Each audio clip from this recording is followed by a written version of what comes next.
के लिए ना तो नाकाबिल होगा और ना उसके खिलाफ इम्तियाज बढ़ता जाएगा।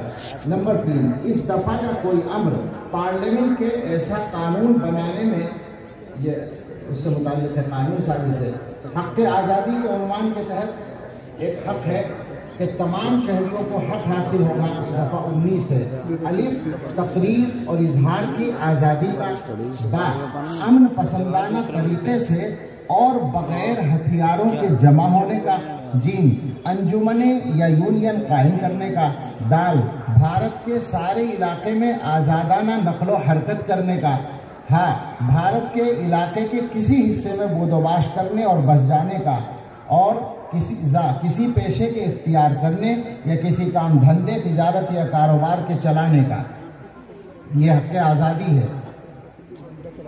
इसके तहत बहुत सी दफात हैं।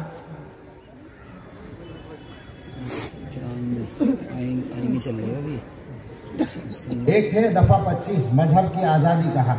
तमाम अशखास को आज़ादी ज़मीर और आज़ादी से मजहब कबूल करने, उसकी पैरवी और उसकी तबलीग करने का मुसावी हक है, बशर्ते के अमन आम्मा, अखलाक आम्मा, सेहत आम्मा इस हिस्से की दीगर तौज़ीआत मुतासिर ना हो। एक दफ़ा है 29, भारत के इलाके में या उसके किसी हिस्से में, ये सकाफती और तालीमी हुकूक से मुताल्लिक है, भारत के इलाके में या उसके किसी हिस्से में रहने वाले शहरियों के किसी तबके को जिसकी अपनी अलग जुदागाना ज़बान, रस्मुल ख़त या सकाफ़त हो, उसको महफूज रखने का हक होगा। नंबर 2, किसी शहरी को ऐसे तालीमी इदारे में जिसको ममलकत चलाती हो या जिसको ममलकती फ़ंड से इमदाद मिलती हो, दाखिला देने से महज मजहब, नस्ल, ज़ात, ज़बान या उनमें से किसी की बिना पर इनकार नहीं किया जाएगा। ये दफ़ा 30 है, तमाम अक़लियतों को खा वो मजहब की बिना पर हों या ज़बान की, अपनी पसंद के तालीमी इदारे कायम करने और उनका इंतज़ाम करने का हक होगा। ये चंद दफ़ात इसलिए अर्ज़ कर दी गई कि आम तौर से इन दफ़ात के हवाले भी आते हैं लोगों की गुफ्तगू में, और हम लोग सोचते भी हैं, और इससे थोड़ा सा एक आइन के मिजाज का भी अंदाज़ा होता है कि आइन बनाने वालों ने कितनी सराहत और वजाहत के साथ और कितनी दूर अंदेशी के साथ यहाँ के शहरियों के हुकूक की हिफाजत का इंतज़ाम किया था। अब 2-3 बातें अर्ज करनी है। पहली बात, सारे हिंदुस्तान के लोगों से और ख़ास तौर से अपने मजहब के अलावा दीगर मज़ाहिब के लोगों से, और जिसमें हुकूमत के लोग भी शामिल हैं, उनसे ये अर्ज़ करना है कि ये मुल्क सीधे सीधे जिस तरह आपका है हमारा भी है, और आज के हालात में अगर आप किसी शक या वहम का शिकार हैं या आपको कोई अंदेशा है, तो ये दारुल देवबंद की तरफ से हम सारे हिंदुस्तान के मुसलमानों का ये पैगाम आप तक पहुंचाते हैं कि जिस तरह से आपको इस मुल्क से मोहब्बत है और जिस तरह इस मुल्क को आप अपना मुल्क समझते हैं, 100% उसी तरह से हमें भी इस मुल्क से मोहब्बत है और इस मुल्क को हम अपना मुल्क समझते हैं, अपनी ज़मीन समझते हैं। और इसकी वजह भी है। वजह यह है कि इस मुल्क को बनाने और संवारने में और इसको रौनक देने में हमारी तकरीबन 1500 बरस की मेहनत शामिल है। हमने इस मुल्क के मुख्तलिफ हिस्सों पर और कभी पूरे मुल्क पर हुकूमत भी की है। ऐसा नहीं है कि हुकूमत आप ही के हाथ में रही हो। एक लंबा ज़माना है जब हमने इस मुल्क को चलाया है, और आपकी तारीख गवाह है, आपके मंदिरों के कलश गवाह हैं, आपके मंदिरों की बुनियादें गवाह हैं, हिंदुस्तान का चप्पा चप्पा गवाह है इस बात का कि हमने हुकूमत की है, तो मजहब की बुनियाद पर किसी शहरी के साथ तफरीक का मामला नहीं बढ़ता है।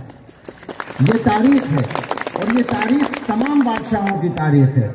हिंदुस्तान में आप जानते हैं कि हमारी तादाद आज जितनी है किसी ज़माने में नहीं रही है। जब हम यहाँ हुकूमत करते थे तो हम बहुत छोटी अक़लियत थे। उतनी अक़लियत होने के बावजूद उस मजबूती के साथ जो हमने हुकूमत की है, तो आपको समझना चाहिए कि इंसाफ के बगैर पूरे इंसाफ के बगैर वो हुकूमत करना मुमकिन ही नहीं था। हमने उसका सबूत दिया है तारीख में अपने अमल से। आपसे कहना यह है कि आप तारीख को हिंदुस्तानी की हैसियत से पढ़ें, अंग्रेजों के शागिर्द की हैसियत से ना पढ़ें। ये तारीखी हकीकत है, ये सच्चाई है कि हिंदुस्तान में हिंदुस्तान की तकसीम तो ज़मीन की तकसीम तो 1947 में हुई है, लेकिन अंग्रेज़ों ने जिस दिन ये महसूस कर लिया था कि हमारा ताज व तख्त यहाँ अब बरकरार रहना मुश्किल है, उस दिन से उन्होंने हिंदुस्तान की कौमों के दरमियान नफरत का बीज बो दिया था और उसके लिए मंसूबा बंद तरीके पर मेहनतें शुरू कर दी थी। उन्होंने तारीखें लिखवाई नहीं, उन्होंने तारीख साजी का काम किया। उन्होंने तारीख घड़ी है, तारीख बनाई है और आपको धोखा दिया है। हम अपने हिंदू भाइयों से कहना चाहते हैं कि उन्होंने आपको धोखा दिया है। उन्होंने चूंकि मुसलमानों से हुकूमत छीनी थी तो वो अपना दुश्मन मुसलमानों को समझते थे, और जिस दिन वो यहाँ से गए हैं तो उनको पता था कि हमारे पांव यहाँ से उखाड़ने में ज्यादा जोर का कांधा मुसलमानों ने लगाया है। इसलिए मुसलमानों से इंतकाम लेने के लिए उन्होंने ये किया कि आपके दिलों में हमारी नफरत पैदा करने की कोशिश शुरू की और आपको धोखा दिया। यकीनी बात है, बिल्कुल तारीख के सफ़ात में ये बात लिखी हुई है कि जितने झगड़े आज हिंदू और मुसलमानों के दरमियान कायम हैं वो सारे के सारे अंग्रेजों के दौर में पैदा हुए हैं और उनकी प्लानिंग से पैदा हुए हैं।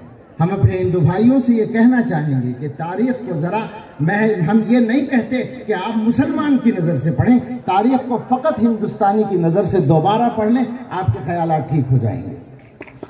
दूसरी बात, इस मुल्क से हमारी मोहब्बत की बुनियाद ये भी है कि इस मुल्क की मिट्टी के अंदर हमारा खून रचा बसा है। जहां लोगों के पसीने बहे हैं, हमारे खून बहे हैं। हमारी तारीख तो अजीब व गरीब है। आपको तो आज़ादी की तारीख 1857 से याद है और उसी से आप उसको शुमार करते हैं, लेकिन हम तो अंग्रेजों से लोहा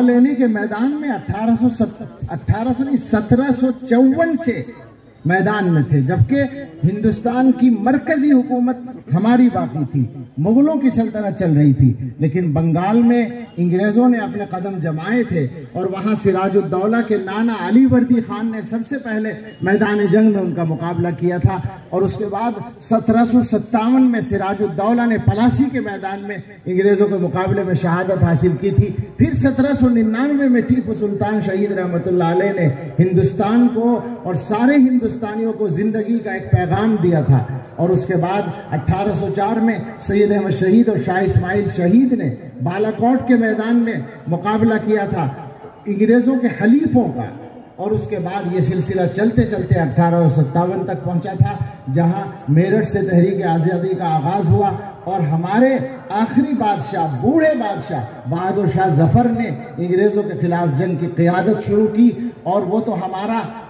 ज़ाहिरी बादशाह था, जो हमारे रूहानी बादशाह थे हाजी इमदादुल्लाह मुहाजिर मक्की रहमतुल्लाह अलैह, हुज्जतुल इस्लाम हज़रत मौलाना कासिम नानोतवी रहमतुल्लाह अलैह, इमाम रब्बानी हज़रत गंगोही रहमतुल्लाह अलैह, हाफिज़ जामिन शहीद रहमतुल्लाह अलैह और रहमतुल्लाह कैरानवी और उनके तमाम रुफ़क़ा। उन्होंने शामली के मैदान में अंग्रेज़ों से दू बदू जंग लड़ी थी और उसके बाद वो इंतकाम का सिलसिला शुरू हुआ कि तारीख़ के वरक़ फड़फड़ाते हैं। अंग्रेज़ों का ज़ाहिरी मजहब ईसाई मजहब है और ईसाई मजहब को नरम दिल मजहब माना जाता है, लेकिन वो हकीकत में लामजहब लोग थे जिन्होंने मुसलमानों और हिंदुस्तानियों पर जुल्म और सितम के वो पहाड़ तोड़े कि आज भी उनको पढ़कर पढ़ने वाले पे लर्ज़ा तारी होता है। काला पानी के नाम से हिंदुस्तान के लोग उसी ज़माने में वाकिफ़ हुए और वहाँ पर मौलाना विलायत अली अजीमाबादी और सादिक अली अजीमाबादी और जाफ़र थानेसरी और अब्दुल हक खैराबादी और ये तमाम लोग वहाँ भेजे गए और तारीख में ये लिखा गया कि जब उनको फांसी की सज़ा सुनाई गई तो वो खुश हो गए। उन्होंने खुशी में रात जाग कर गुजारी और अगले दिन अंग्रेज़ों ने कहा कि हमें इन्हें खुश करना मंजूर नहीं है, फांसी की सज़ा मुलतवी कर दी गई। और उनको कैद में बदल दिया गया। इस अंदाज की हमने कुर्बानियां दी हैं। और उसके बाद जब सिलसिला आगे बढ़ा और हमारे अपने वक्त के सबसे बड़े आदमी, सबसे बड़े मुसलमान और सबसे बड़े आलिम शेख